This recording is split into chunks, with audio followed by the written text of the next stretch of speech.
16 и 17 июня 2021 года в городе Якутске прошла межрегиональная научно-практическая конференция по актуальным вопросам реализации государственной политики в области противодействия коррупции. Организатором мероприятия выступило Управление при главе Республики Саха-Якутия по профилактике коррупционных и иных правонарушений при поддержке Министерства образования и науки Республики. Сегодня-завтра у нас проводится научно-практическая конференция.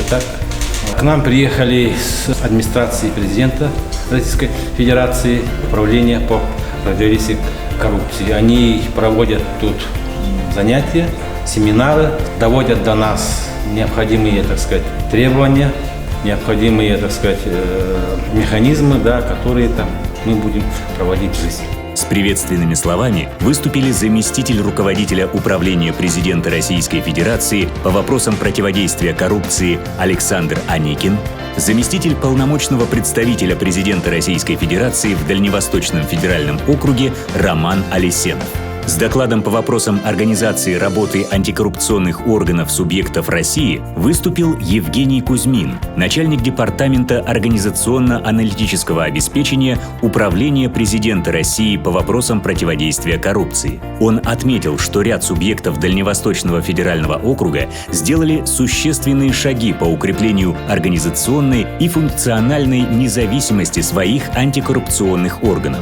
На пленарных заседаниях выступили ведущие ученые, изучающие вопросы организации профилактики и противодействия коррупции. Алексей Конов, директор антикоррупционного центра научно-исследовательского университета Высшая школа экономики. Павел Кабанов, директор научно-исследовательского института противодействия коррупции Казанского инновационного университета имени Тимирясова.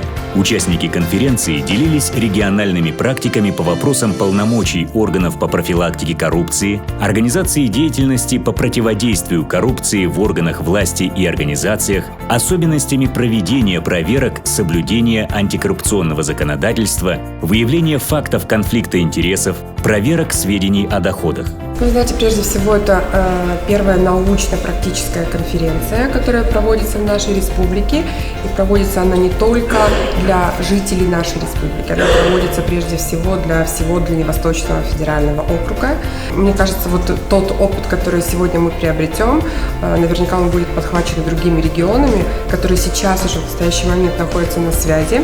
Конференция в режиме видеосвязи собрала 796 представителей органов по профилактике коррупционных и иных правонарушений, должностных лиц, ответственных за профилактику коррупционных и иных правонарушений органов государственной власти и местного самоуправления всех субъектов Российской Федерации, входящих в состав Дальневосточного федерального округа, а также из других регионов, таких как Калининградская, Астраханская, Мурманская области и Республика Крым. За все время проведения онлайн-мероприятий зафиксировано более 3000 посещений, включая просмотры прямых трансляций. Подводя итоги, участники конференции отметили важность и значимость проведения подобного рода мероприятий для обмена опытом и сотрудничества в дальнейшей деятельности.